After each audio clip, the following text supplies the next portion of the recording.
Sumamente grave lo que acaba de revelar Lenia Batres, la nueva ministra de la Corte. Y es que, amigas y amigos, puso a temblar a Norma Piña y al cártel de la toga. Y ahora están buscando tronarla. Inició la contraofensiva porque ven con preocupación que poco a poco van perdiendo terreno en el Poder Judicial. Lo que nunca imaginaron fue lo que reveló Lenia Batres, que nos muestra esta pugna, esta lucha que se está viviendo por la Suprema Corte de Justicia. Y que, ojo, amigas y amigos, como mexicanos debemos de estar atentos. Desde que tomó posesión Lenia Batres como ministra de la Corte, pues fue un momento que va a quedar a la posteridad, porque dejó exhibida a Norma Piña, a la Suprema Corte de Justicia, con esos lujos superfluos que llevan décadas imponiéndose en perjuicio del pueblo de México. ¿Cómo es posible que los ministros ganen más que el presidente López Obrador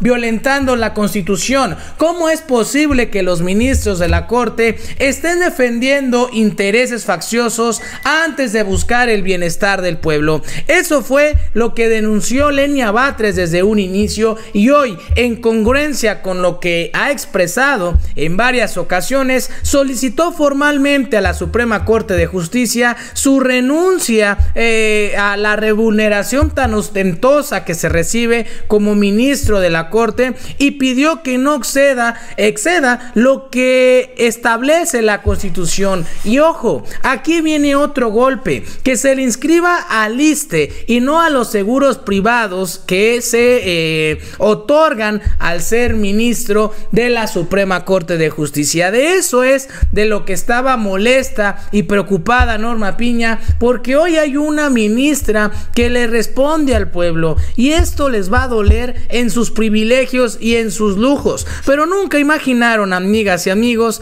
que en el programa de Álvaro Delgado y Alejandro Páez Varela revelara todo, revelara cómo ya inició una contraofensiva en su contra, cómo la recibieron en la Suprema Corte, y cómo pues ya está generando escozor en ese grupo fáctico que se siente dueño de la justicia. Escuchemos qué fue lo que dijo Lenia Batres, la nueva ministra de la Corte. Ha sorprendido enormemente la virulencia con la que algunas personas, algunos personajes han recibido esta decisión o estas decisiones que han implicado la incorporación que el día de ayer se formalizó de su servidora en la Suprema Corte.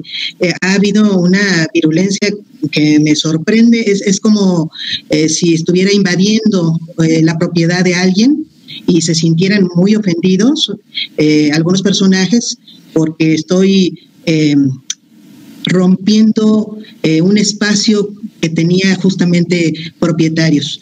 Bueno, tienen que hacerse la idea de que los espacios públicos son públicos, que el servicio público es de funcionamiento de personas determinadas y no propiedad de ninguna élite o de ningún grupo de personas. Entonces, si la incorporación de esta nueva ministra se da conforme a la Constitución, pues no veo yo por qué tanta agresividad.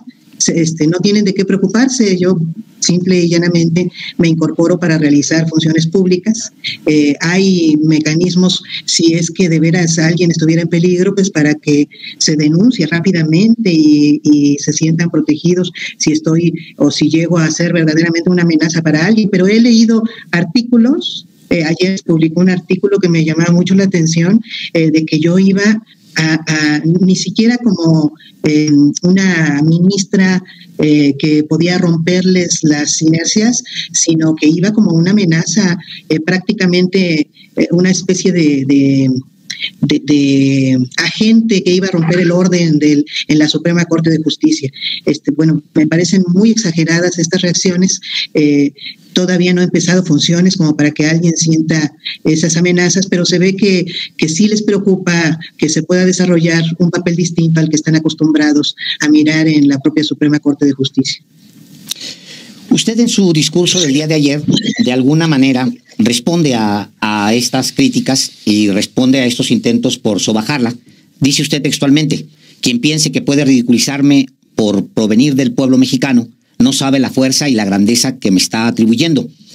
Sí invade usted un espacio que estuvo durante un siglo en manos de una corriente de pensamiento muy clara, de derechas, y a usted en particular se le sintió como una ruptura. No sucedió con los otros nombramientos del presidente López Obrador, pero sí con usted. ¿Por qué?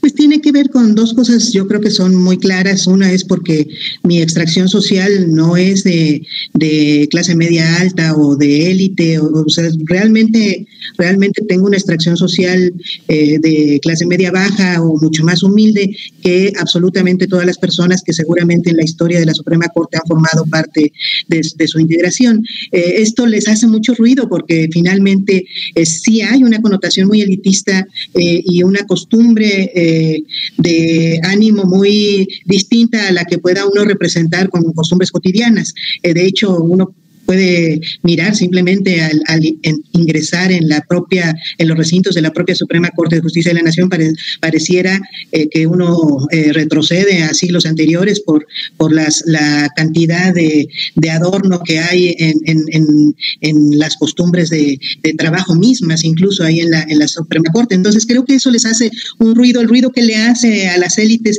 que alguien irrumpa en sus espacios. Ese yo creo que es mucho más inconsciente. Y hay otro ruido muy consciente, muy claro, pues, y tiene que ver con que yo no me avergüence, sino más bien incluso hasta exhiba que finalmente las y los ministros somos poseedores de atributos de cualquier persona, entre las cuales se encuentra tener inherentemente una cultura determinada que va afectada muchísimo por condiciones ideológicas. Entonces, simplemente si ingresa una persona que es de la izquierda, que nunca había tenido una composición así, la Suprema Corte sienten una amenaza muy fuerte, ¿no? A grados de exagerar las posiciones de izquierda como si de verdad hubiera peligro de que algo sucediera distinto en la propia composición, en la dinámica cotidiana que tuviera la Suprema Corte por el ingreso de una persona de izquierda, mucho más identificada históricamente o ideológicamente con esta corriente de pensamiento. Entonces, creo que esas dos cosas, esa combinación les afecta mucho, porque sí es notoria esa condición distinta. Pero pues yo insisto, pues la Suprema Corte es un órgano público, no es la propiedad, no es una cofradía propiedad o un club propiedad de unas personas determinadas. Bueno, quizá también obedezcan estas reacciones a que la segunda sala de la Suprema Corte, a la que usted ha quedado adscrita, pues va a atender temas de enorme relevancia para los poderes económicos, para los poderes mediáticos, pues para todos los poderes de facto, no los poderes constitucionales, y me refiero a temas que tienen que ver, temas fiscales, por ejemplo, temas mercantiles. Por ejemplo, usted va a tener que resolver un asunto que tiene que ver con Televisa y Televisión Azteca, separados, por supuesto. ¿No lo quieren a usted calar, intimidar para que resuelva como ellos quieren que resuelva? Es muy probable, es muy probable. Yo incluso creo justamente este conjunto de reacciones las siento muy intimidatorias en conjunto, y creo que son intimidatorias en términos generales, más que dirigidas a actos específicos o a juicios específicos. Me parece que el intento de estos días, al estar intensamente sobre todo en Twitter, que justamente se ha distinguido en los últimos meses, en los últimos años, en ser una red social tremendamente agresiva, donde hay mucha violencia verbal. Bueno, se detonaron muchos actores por estar insistentemente insultando con un grado de agresividad inaudito. Entonces creo que este tipo de agresiones, que son anónimas en realidad, pues van dirigidas a un acto de intimidación generalizado. Ahora, pues yo por eso lo que trataba de decir ayer era pues insistan, pero lo que van a obtener va a ser una reacción absolutamente contraria, porque va a reafirmar que justamente tengo una misión importante que realizar, y esa misión está en defender intereses del lado de la población en general. Por eso me gusta que digan ministra del pueblo que se le ocurrió ahí a alguien en las redes sociales mismas. Pues sí, que no les quepa duda, a mí la intimidación no me va a generar un efecto digamos, que vulnere la voluntad o que vulnere alguna convicción o que vulnere la capacidad de análisis, justamente con estos atributos que tanto andan mencionando que debe tener una jueza, un juez, de independencia, de imparcialidad, justamente que nadie le quepa duda que voy a funcionar así. Entonces, no tiene sentido que sigan insistiendo, porque esta intimidación o estos actos agresivos yo creo que buscan dos cosas, ¿no?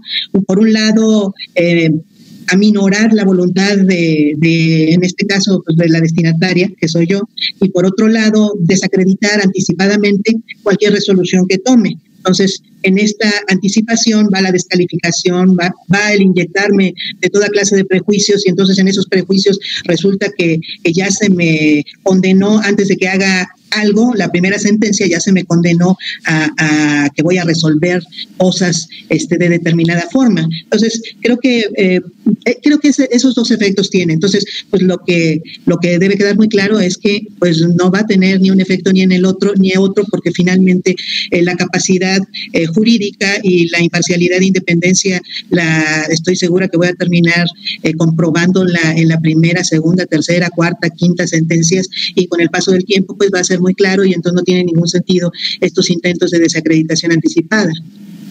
Dice el exministro Arturo Saldívar apenas hace unos días: la Corte está dominada por un grupo opositor y aliada a causas conservadoras. Afuera, Lenia, a usted dice la quieren intimidar por fuera. ¿No cree usted que algo similar puede suceder adentro, las fuerzas conservadoras que intentan conservar ese poder? Sí, pues obviamente. Pues ahí está, amigas y amigos, lo que reveló Lenia Batres, la nueva ministra de la Corte, esta lucha que se está generando ahí dentro del Poder Judicial, dentro de la Suprema Corte de Justicia, que estará dando en los próximos meses mucho de qué hablar, porque dudo, amigos, que Lenia se rinda, y sobre todo el pueblo. Yo soy Pepe Ramírez y nos vemos hasta la próxima.